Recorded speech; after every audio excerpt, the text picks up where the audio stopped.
சாய் பக்தர்களுக்கு வணக்கம். என் அன்பு குழந்தையே, உன் வாழ்வில் ஏற்படும் இன்ப துன்பத்தை மனதார ஏற்றுக்கொள். துன்பத்தை கடக்க வேண்டுமே தவிர எந்த நேரமும் நினைத்து புலம்பக்கூடாது. அதை மனதில் வைத்து நம்பிக்கையோடு திறம்பட செயல்படு. கவலை கொள்ளாதே. எல்லாவற்றுக்கும் காலம் பதில் சொல்லும். இவ்வுலக நியதிப்படி தக்க சமயத்தில் பாடம் புகட்டும். எப்பொழுதும் தோல்விகளையே தொடர்ந்து சந்தித்து வருகின்றேனே என்று வருந்தாதே. நடப்பவை யாவும் நன்மைக்கே என்று நம்பிக்கையுடன் உன் லட்சியத்தை நோக்கி முன்னேறிச் செல். தொடர் முயற்சிகள் உன் வாழ்வில் நினைத்ததை நிச்சயம் நிறைவேற்றும். எந்த நிலையிலும் நம்பிக்கையை இழந்து விடாதே. நீ உன்னுடைய கடமையை செய். எதிர்பார்ப்புகளை குறைத்துக்கொள். உனக்கு தேவையானது நிச்சயம் உன்னை வந்து சேரும். வாழ்வில் தோல்வி, அவமதிப்பு, ஏமாற்றம் இவைகளின் அனுபவத்தை நினைவில் கொள்ள வேண்டுமே தவிர அந்த நிகழ்வுகளே எந்த நேரமும் மூழ்கி இருக்கக்கூடாது. எதற்கும் பயப்படாதே. எதற்கும் கலங்காதே. தடைகளை தகர்த்து நிச்சயம் வெற்றி பெறுவார். உனக்கு எல்லா சூழ்நிலைகளிலும் நான் துணையாக இருப்பேன். என் வார்த்தைகளின் மீது நம்பிக்கை வைத்து செயல்படு. நல்லதே நடக்கும். நீ என் பரிபூர்ண அருளும் ஆசீர்வாதமும் அன்பும் பெற்ற என் பிள்ளை. உனக்கான நல்லது எதுவோ அதை மட்டுமே நடத்தி வைப்பேன். என் உயிர் நீ. உன் அன்பை எதனாலும் ஈடுகட்ட முடியாது. உண்மையான பக்தி, அதன் தூய்மையும், உன் விசுவாசம், நம்பிக்கை, பொறுமையுடன் இன்று இருப்பது போல் என்றும் இருப்பாய். நம் பந்தம் ஜென்ம ஜென்மமாக தொடர்கின்றது. அன்பும் ஆசீர்வாதமும் பெற்று என் இதய துடிப்பே நீதான். நீ ஜெயமாக எல்லா செல்வ வளங்களையும் பெற்று வாழப் போகின்றாய். பயப்படாதே, கலங்காதே. ஒன்றை தெளிவாக புரிந்து கொள். யார் எல்லாம் நம்மோடு இருப்பார்கள், விலகி இருப்பார்கள் என்று காலம் முடிவு செய்வதே கிடையாது. அவரவர் வார்த்தைகளும் நடத்தையும் தான் முடிவு செய்கின்றது. யார் உன்னுடன் இருக்கப் போகின்றார்கள் என்று ஒருவர் இருக்கும் பொழுது அவர்களிடம் எப்படி நடந்து கொள்ள வேண்டும் என்பது தெரியாமல் பேசிவிடுவது. பிறகு நம்மை விட்டு சென்ற பிறகு வருத்தப்படுவது.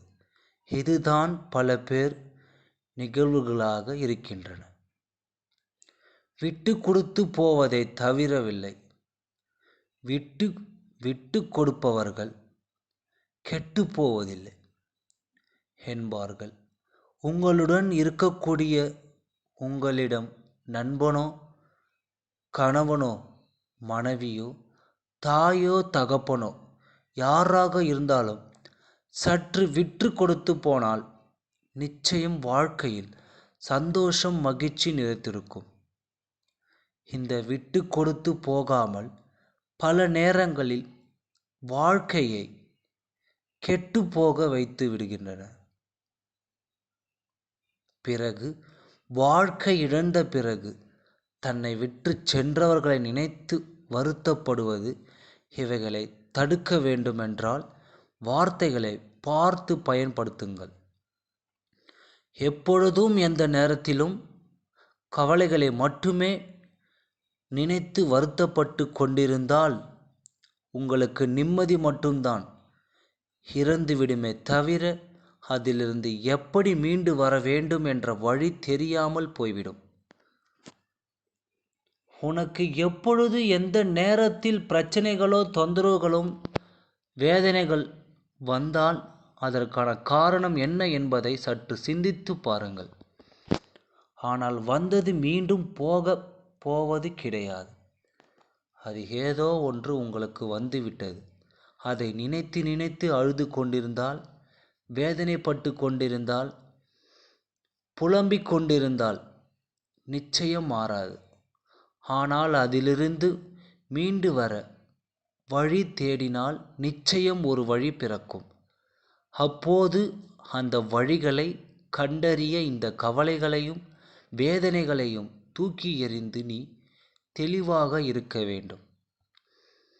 ஒரு மனிதன் தெளிவாக இருப்பதற்கு மனம், புத்தி எந்தவித பிரச்சனையும் இல்லாமல் தூய்மையாக இருக்க வேண்டும். அது எப்படி ஒரு பிரச்சனை இல்லாமல் ஒரு மனிதன் வாழ்நாள் முழுவதும் கடக்க முடியும்? நிச்சயம் முடியும்.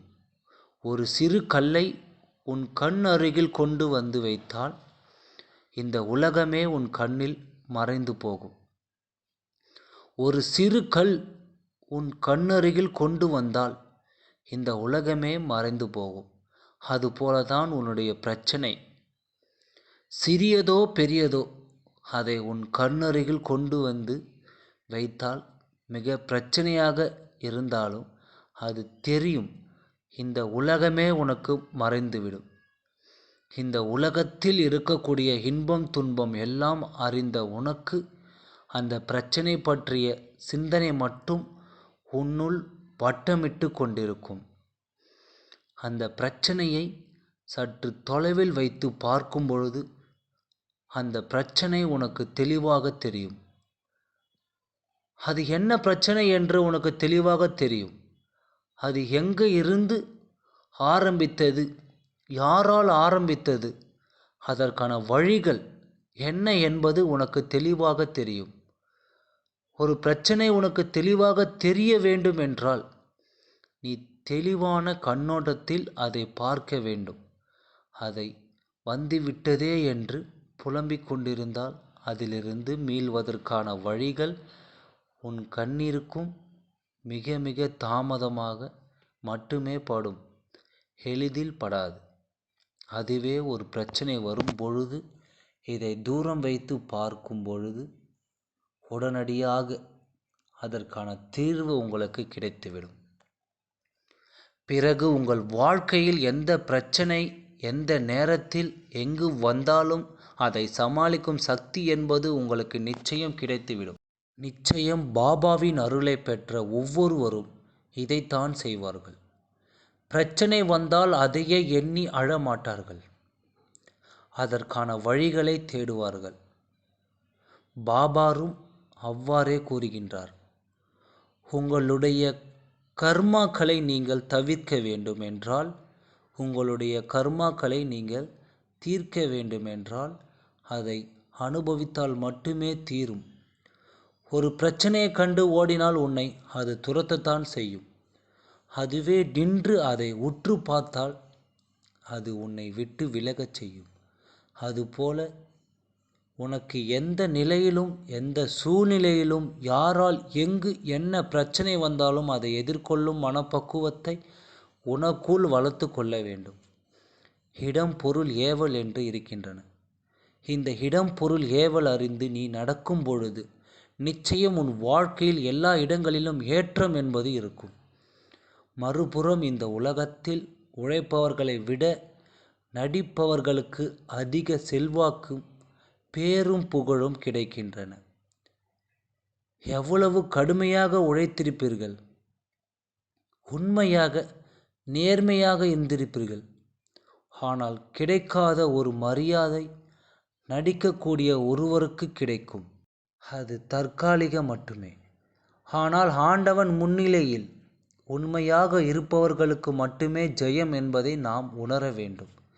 இந்த சாய் எப்பொழுது நம் வாழ்வில் வந்தாரோ, எப்பொழுது சாயின் பொன்மொழிகளையும் அவரின் வார்த்தைகளையோ நாம் படிக்க கேட்க ஆரம்பித்ததும் அன்றிலிருந்து அவர் நம்முள் வந்துவிட்டார் என்று அர்த்தம். நம்முடைய அத்தனை வேதனைகளையும் அவர் கூடிய விரைவில் பூர்த்தி செய்வார் என்று அர்த்தம். அதற்காக ஒவ்வொருவரும் தயாராக இருங்கள். நிச்சயம் மிகப்பெரிய மாற்றம் உங்களை நோக்கி வந்து கொண்டிருக்கின்றது. அதை அனுபவிக்க தயாராக இருங்கள். ஓம் சாய்ராம். நன்றி, வணக்கம்.